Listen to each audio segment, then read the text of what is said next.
So first I'm going to present the parser being used for the annotation of the data, which is a large Portuguese block corpus. And then I delve into the information that is hidden there about sustainability and related concepts. So why should we have corpora and natural language processing? And corpora are curated collections of language data, and they allow the extraction of structured and statistical knowledge and serve various purposes, such as research, development, and teaching. The natural language processing comes in because of the sheer size of the corpora. If you have a corpus with 1 billion words, for instance, that would be like reading 300 meters of bookshelves, which would take a lifetime and you wouldn't remember much of it anyway. So you couldn't do any structured analysis.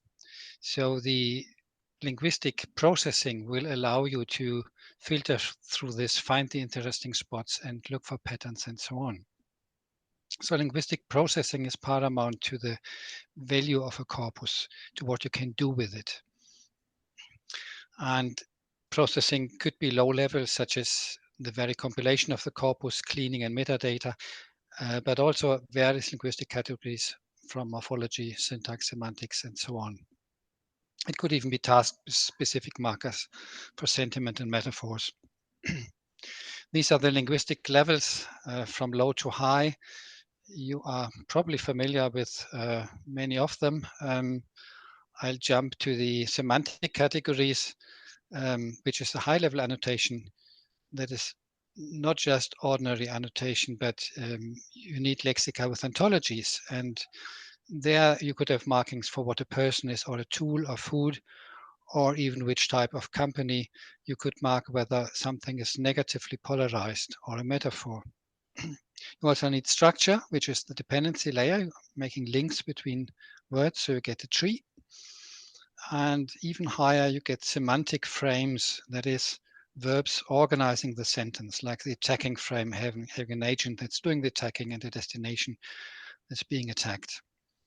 And then you have the discourse level, where you could annotate for speaker and source to search for, to verify news or avoid false news. And you could annotate for discourse particles or prosody or whatever. Palabras goes through these different levels with rules. So it has a lexicon, a valency dictionary, and semantic dictionaries, and uses them to judge the context in the sentence to disambiguate. So a verb like contu, that could be a noun or a verb in the first person singular, would then be disambiguated depending on context. Same goes for syntax, finding out what subject object is and so on. And we go up through the levels to named entity recognition, for instance, which distinguishes between events and people and organizations. Yeah, I jump to the semantics. The semantics is different for different word classes. So for adverbs, for instance, we have location and temporal or directional or quantitative adverbs, and discourse markers would be a kind of adverbs too. I even annotate emojis and emoticons as adverbs, so they get a syntactic slot, and they are nice for sentiment analysis. The main prototypes for semantics are on the nouns, which are vehicles or human professionals or shooting tools, and they can be bundled by atomic features, which makes disambiguation easier. And then at the high level, you get semantic function. It's not what is in the lexicon. For instance, lexicon says something is a town, but the town can administer. It can do some human things, not just being a place. So there would be distinction at the function level between an agent and a place.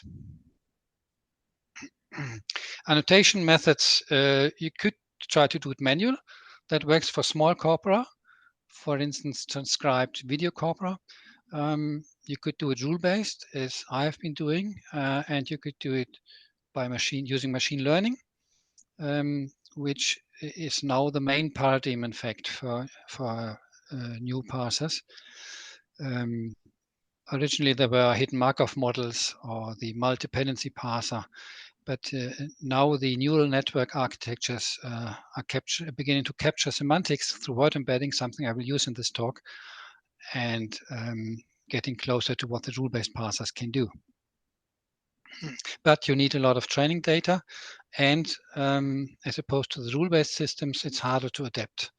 So this constraint grammar method I'm using is fully transparent, and it can trace errors. It can be adapted to the different genre and is interpretable for a human.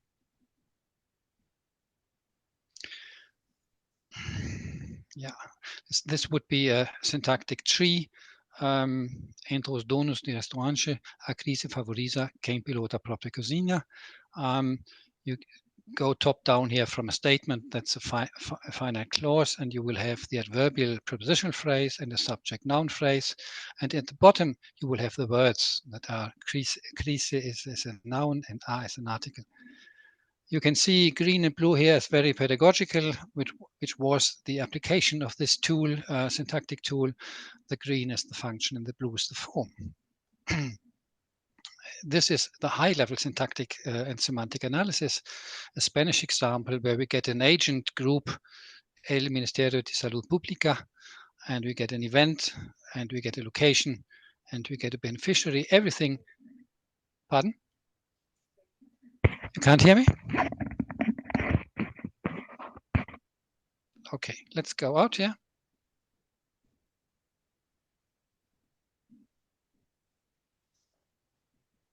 Can you hear me now? Yes? Better? Okay. Let's go back. I don't know. I'll try to speak up. Everything organized through this verb, organizará, which knows which dependence it wants, syntactic terms. Source format looks like this. Every word gets an analysis.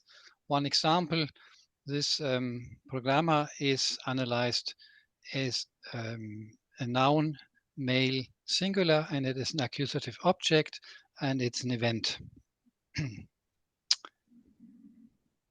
Semantic disambiguation is difficult. Just one example here, the Portuguese verb contar has 6 frames in my system. Telling, contar que.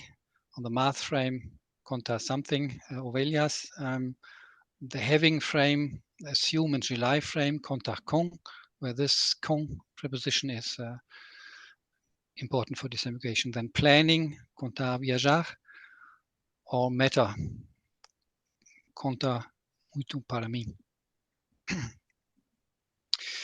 At the basic levels, the parser achieves about 98.5% correctness. Here, the German evaluation, and 96% correct for syntax.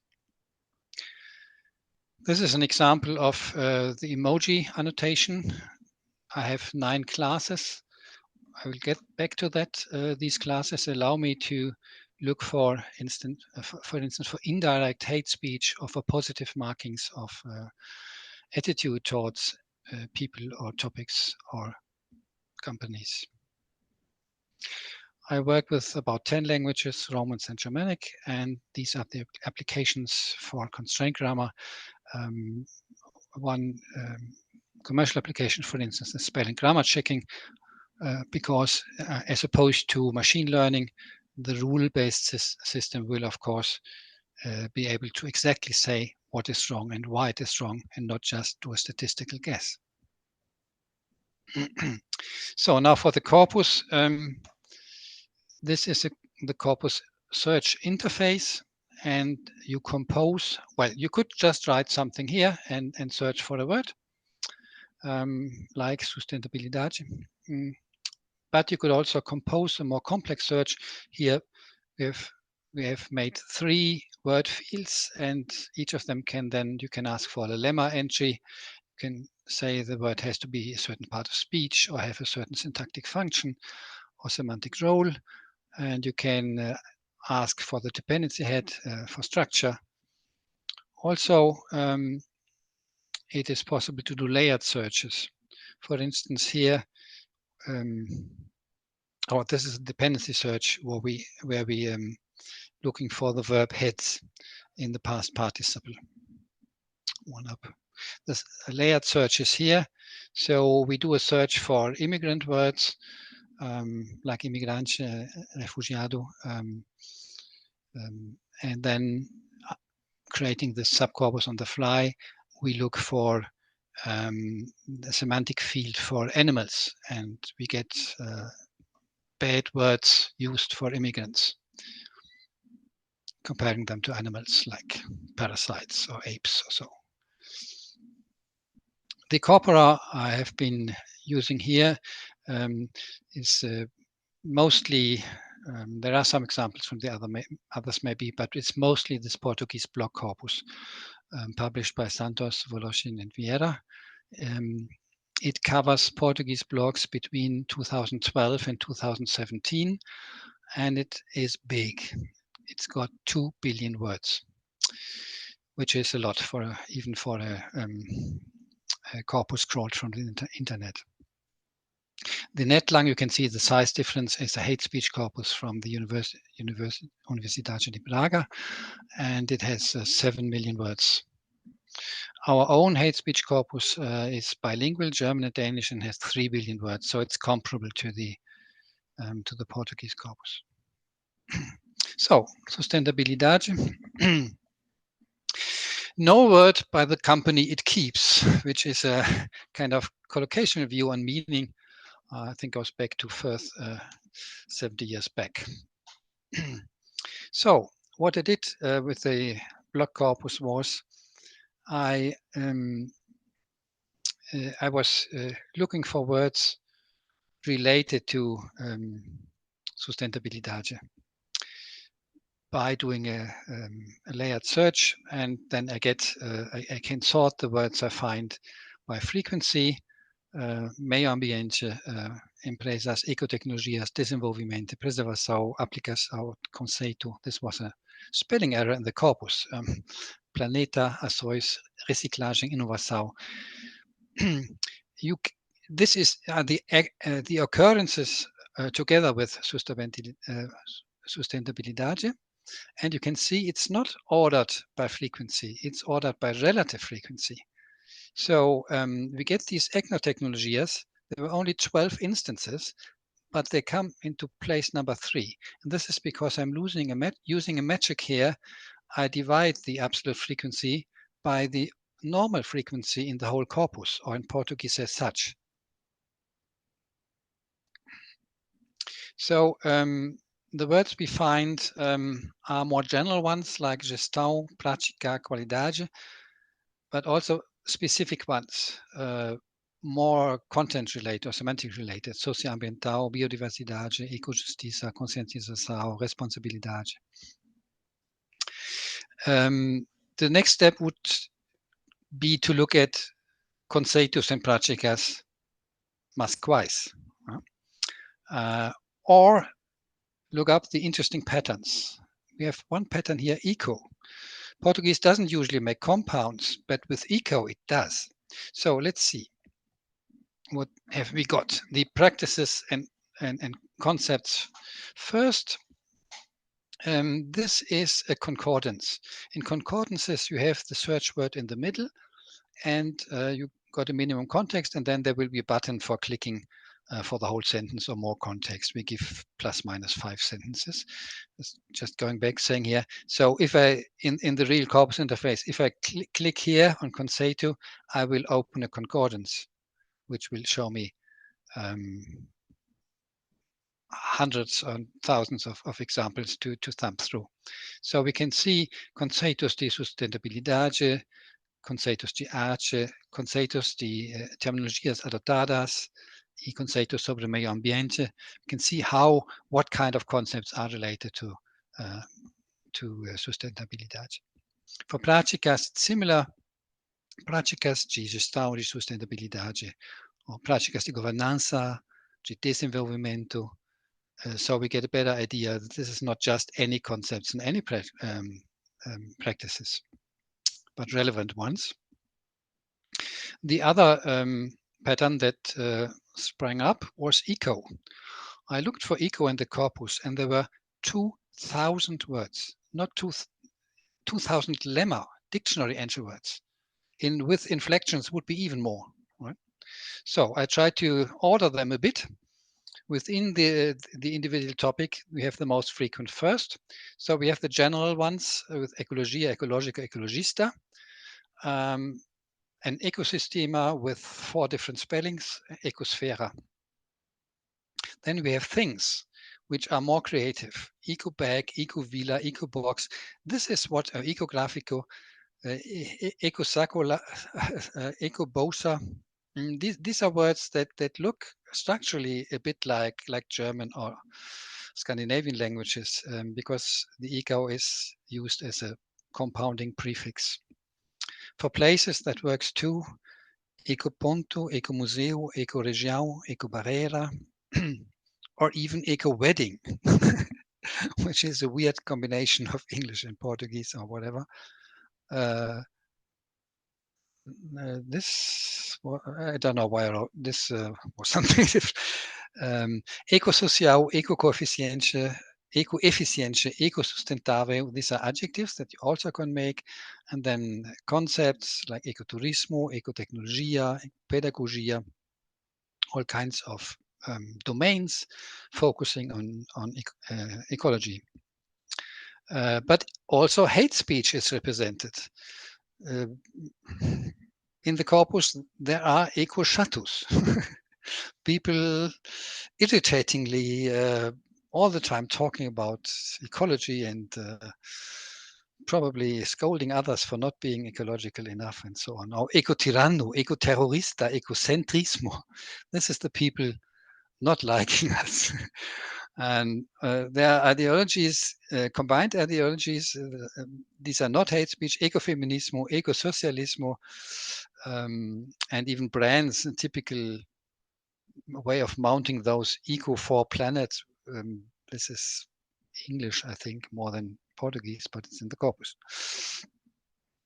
So let's progress to something larger topic or more context. Let's identify companies and learn something about the companies that are relevant to sustentabilidade.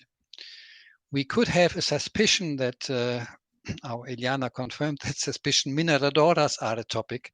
And of course, energy companies would be oil companies, but also companies related in a positive sense, like eco educational organizations. So if I look for mineradora as one word, a noun, and then next to it, a word that has part of speech of proper noun, it's a name, then I get a list of mineradoras. And this is the frequency sorted top of the list. Vale, Samarco, MMX, Anglo-American, Kinross, Belusan, Sama, Yamana Gold. And this is an old version of Vale, and this is a variant of it. Yeah, so Vale and Samarco are interesting. And I'll show a second way of identifying this in a more general fashion. I could look for lemmas that start with an uppercase letter and then a chain of lowercase letters, or only uppercase letters, because many companies are abbreviated as uppercase letters. And then I'm asking the corpus, which is semantically annotated, for what it thinks is a company. So since it's a high-level annotated corpus, many of these company annotated words will be, in fact, companies. Some are errors, but many will be okay. So I get another list here with companies as such, not mining companies necessarily. But the Vale figures there too. Right? Look, also get others, and I get organizations that work like companies that maybe are not commercial companies. The Benfica is not the Portuguese football club. Yeah. So then we want to know companies with a context. I want to know companies associated with sustainability. So I made a concept cluster. I'll come back to that. You can expand on such a cluster. Once you have a few words, you can find more and it gets better. This cluster, consisting of these words here, I run as a first search, which creates a subcorpus on the fly. And in the result of that search, I then run the second layer, looking for the companies.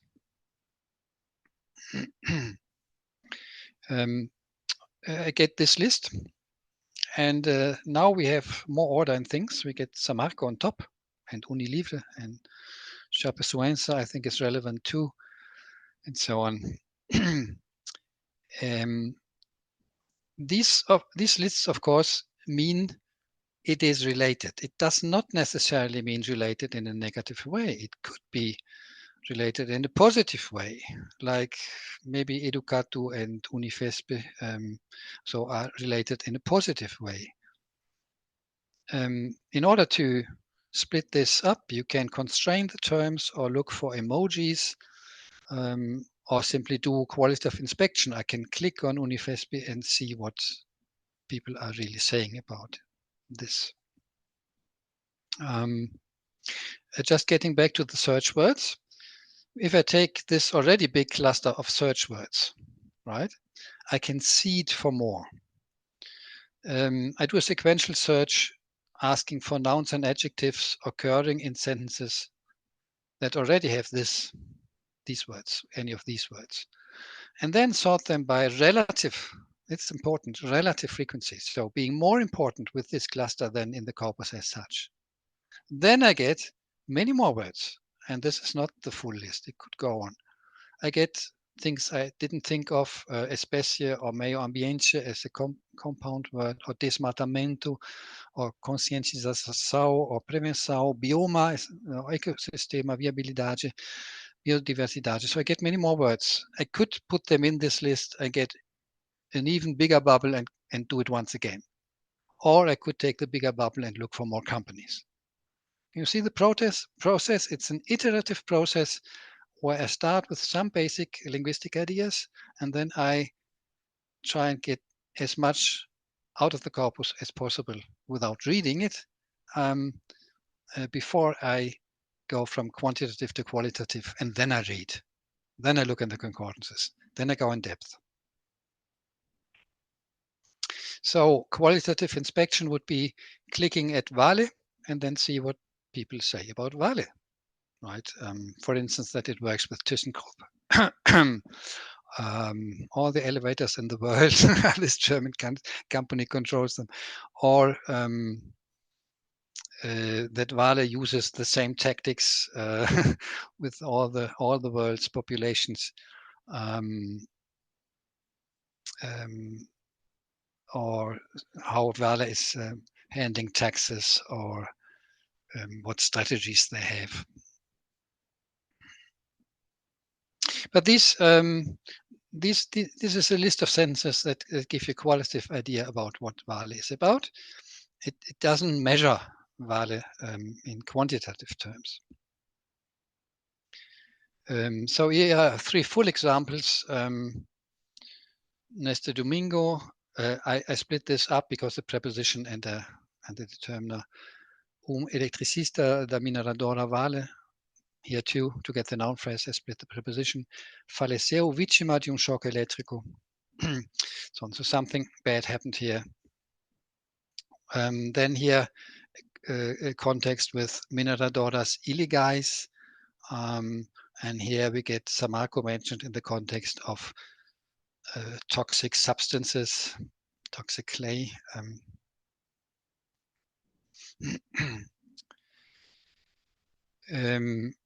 So let's look at specific concepts in connection with said company. So I look for companies and then for bad. These are not just ecologically relevant words, they're bad words. Then I get bad sentences about Vale, right? Crime ambiental, expostas a poluentes, lama tóxica, impactos de poluição, and so on. cometer crime di peculato, toneladas de poluentes, so on. Now, and they didn't, I mean, choose these sentences one by one. They are next to each other. The method works so well that I can take 10 consecutive examples and they're all bad. Okay, so it really makes it easier to inspect 2 billion words for Wally.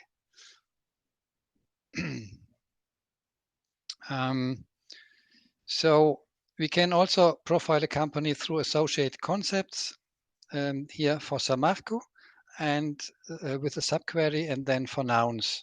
So associated concepts are barragem, empresa mineradora, rompimento, rejeito, lama, disastre, tragedia, and so on. And this list goes on here with risco and crime and so on. This is not even a relative frequency. This is pure frequency. It doesn't look bad for Samarco. It doesn't look nice for Samarco. I will now show a very interesting tool we recently made for the Corpus interface. And that is that the user can on the fly grade certain words on an X and an Y axis for other words. For this, I use vector embeddings. That is a kind of 300-dimensional representations of the semantic of words from the whole corpus. And then we compare the target words with this. For instance, we say the x-axis goes from toxic to macrobiotic. And these are then word vectors defining them. And the y-axis goes from emojis for sad, angry, skeptical. This is a bubble of vectors, more than one, to happy and love emojis vector. All right, these are bundles. Whereas here we have one word minus and one plus. Then we do a scatter dot, plot the points for companies and things by taking the similarity of the company with macrobiotic minus the similarity with toxical. And on the y-axis, we take the similarity with happy emojis and subtract the similarity with negative emojis. Sounds pretty abstract, but looks nice. So here's an example, not for companies, but for something everybody can relate to. I plotted food words from the same corpus, and I plotted them for female, male, mulher, homem, and for doença saudável. So the higher up, the more healthy the food is, and the further to the left, the more women like it, and the further to the right, the more it's associated with men. So Yogurtje is healthy, right? Pau Branco is not, Maconia is not. And women, they like dosis and cremes and dietas and frutas and bolus, and men, they like carne and porco and churrasco. This is so nice, right? I got this out of the corpus, but I didn't make it by hand. I just plotted the axis. It's hilarious. It's so nice. So back to the companies. Here is Samarco plotted against a neutral word. On this axis, we have just Samarco against Grupo, a very neutral word. And here we have the smiley axis. It's better higher up. And then the words that are most like Samarco are mineradora, barragem, mineração. But here in the middle, still not neutral, we have catastrophe, disaster, tragedia, crime, lama, vítima. And on the smiley axis, we have obviously crime and acidente are bad, and catastrophe. Reparações are good. You pay for what you've done. And mineração as such is not necessarily bad. Samarco 3. I now took adjectives instead of nouns. And we take a neutral empresa at one end of the axis and Samarco on the other, and we keep the smileys. So Samarco is associated with grave. Sounds bad, but it's also ambiental, socioambiental, which is just a relation. If we look at this qualitatively, it needn't be good. But one should also be aware of that these companies try to project a very responsible image. So many texts they write themselves, they are positive. And out of context, you can't see whether the topic is used in a positive or negative fashion. But we have also mortu, toxico, again, that are clearly negative. Yeah, and because they're negative, they're also down here in the lower emoji bracket with vomiting or angry emojis.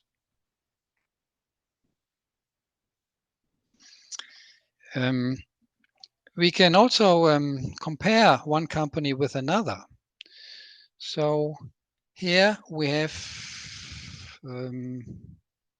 mainly mining companies, I hope.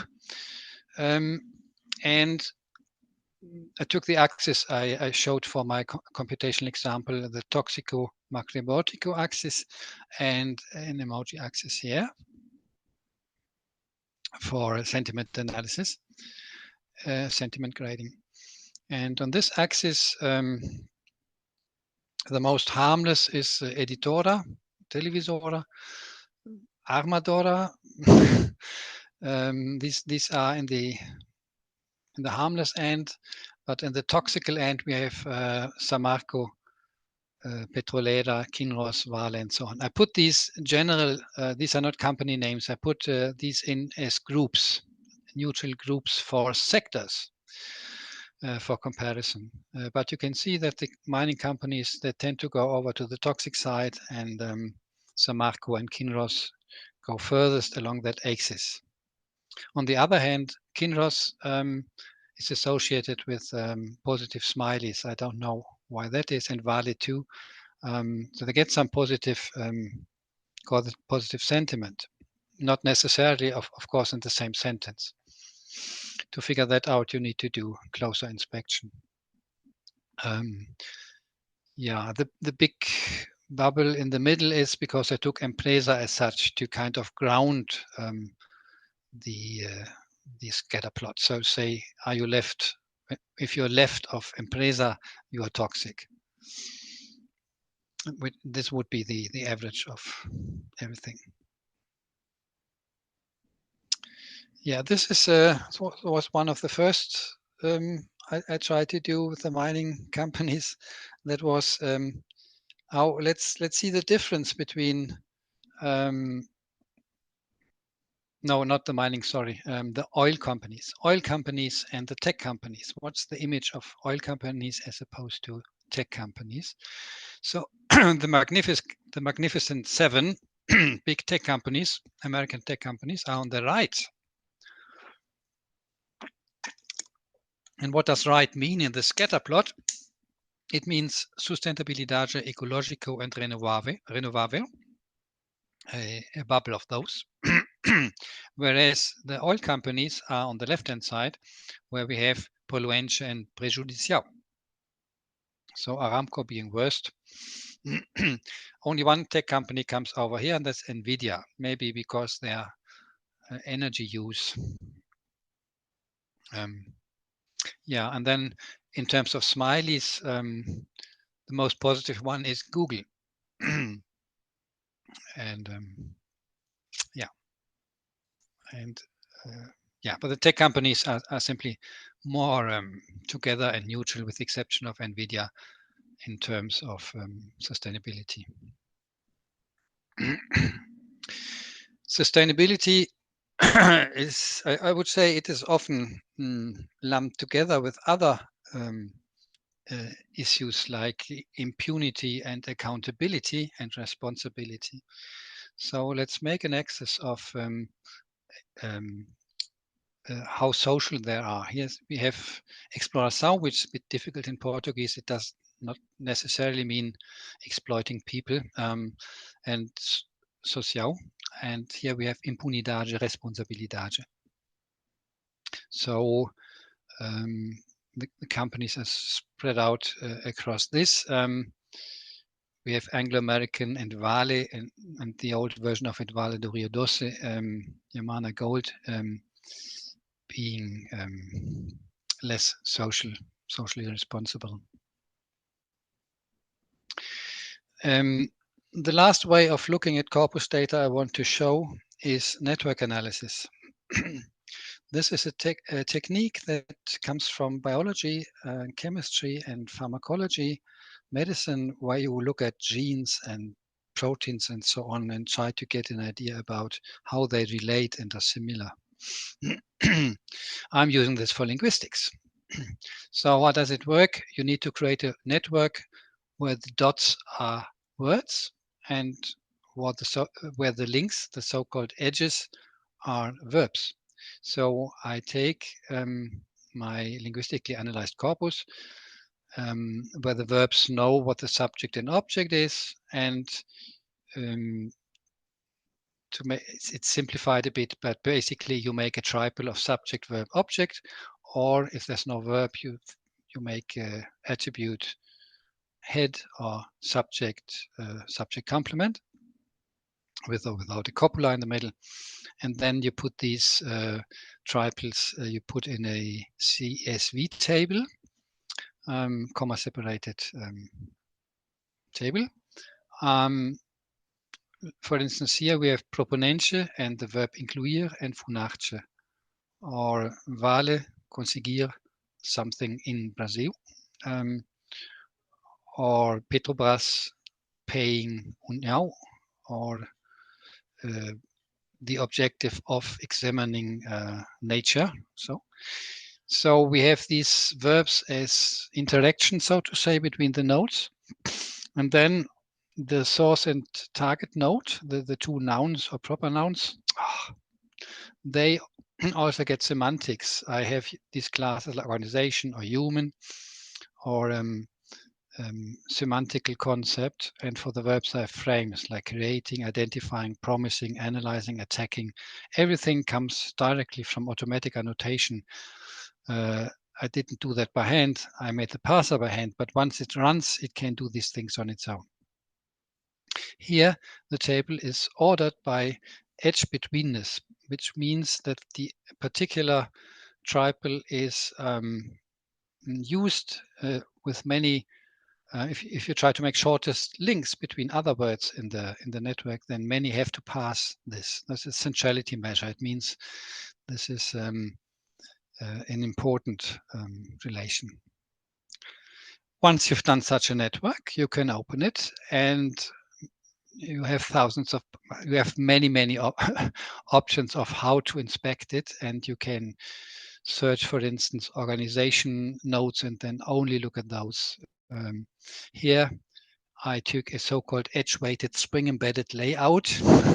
Ask the mathematicians what that exactly means, but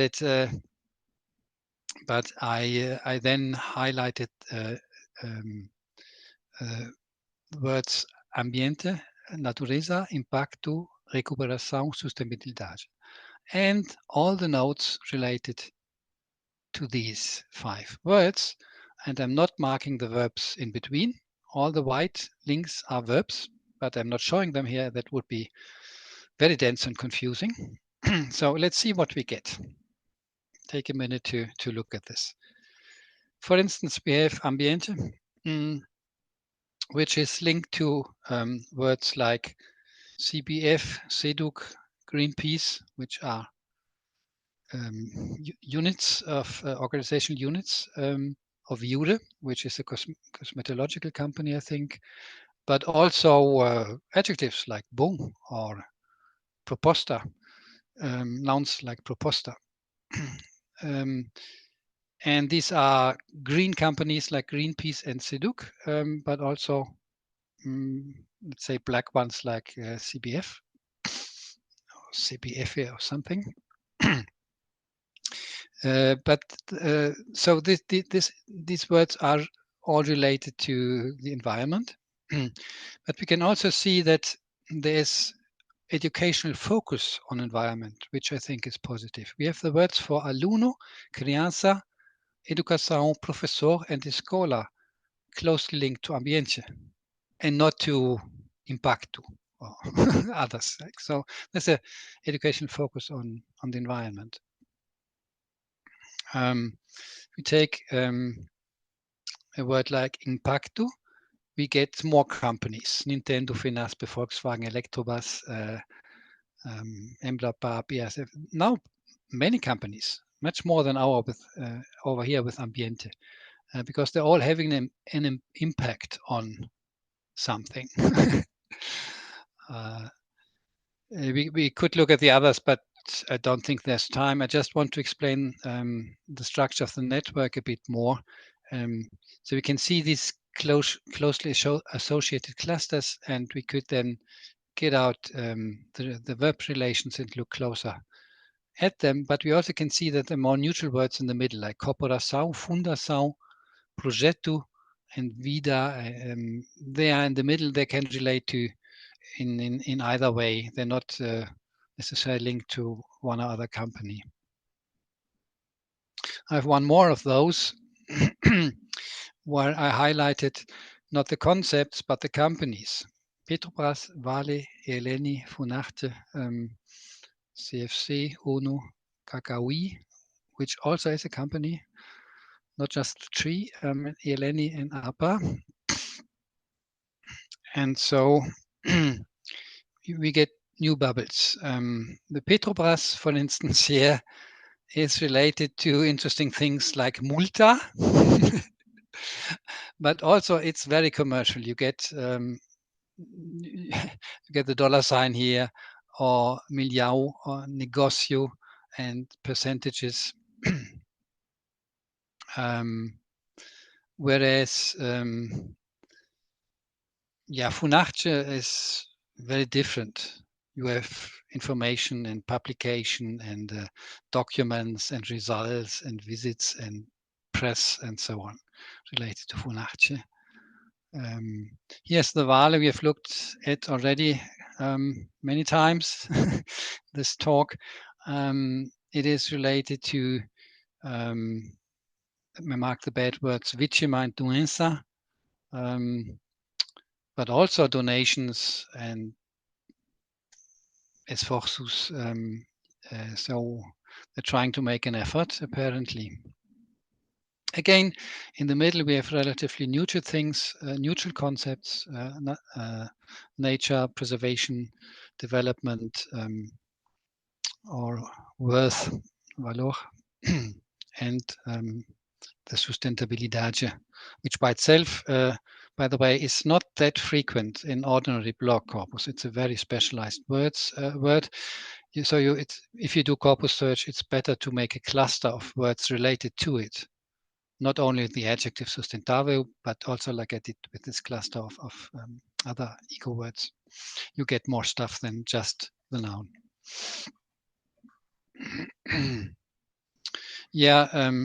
Okay, almost finished. You can also do mathematical analysis of the whole network, which is too big to inspect, but you can sort by things like here I sorted by in degree and out degree. That means verb edges coming in or verb edges going out. It is an approximation of the agent subject versus object patient dichotomy. So high in degree will give us things you do something to, or concepts or adverbials like this: doença, tecnologia, alimentação, recuperação, preservação, impacto, natureza. They are not doing something, they're being something, they're getting something done to them.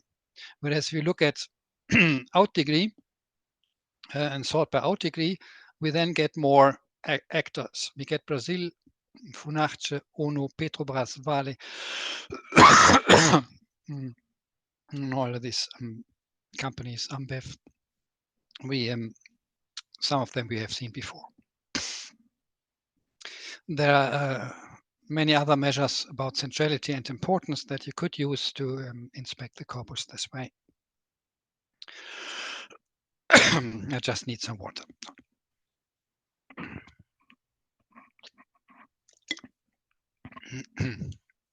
So my conclusion about this would be that large internet corpora can be used to learn about the ways in which sustainability is discussed, viewed, and associated by the public. Linguistic annotation and a search interface exploiting it make it possible to identify the nature and usage of word clusters, notions, and concepts involved, but also of the players, the companies, organizations, and individuals related to the area. And last not least, the association strength between players and concepts. Qualitative inspection of large language data is only possible in a meaningful way by first running a quantitative analysis. You've seen these steps by first finding which words to look at, then kind of grading them, associating them, and then reading about them. The outlook would be, if you want to use this in your work, then one would have to make a dedicated subcorpora for certain topics or periods. What I showed here is 2012 to 2017, so obviously you would want newer data. It is an interesting idea to have corpus by years. Then you can say, is it getting better or worse, or is the image of a company changing? So the best thing would be a monitor corpus that once a day harvests some CMC, that is computer mediated communication, CMC data every day from X or from Twitter or whatever network is allowing it. And then you would pipe that into a corpus you could look at, just like we have done for the existing Portuguese block corpus. This is the site where my parsers can be tried out. This is the Corpus I interface, where the block corpus, Portuguese block corpus, is online. So you parts of it are in the development area, but it is online, and the things that are in development will soon be public too. And this is my email if you have questions. Yes, thank you for listening.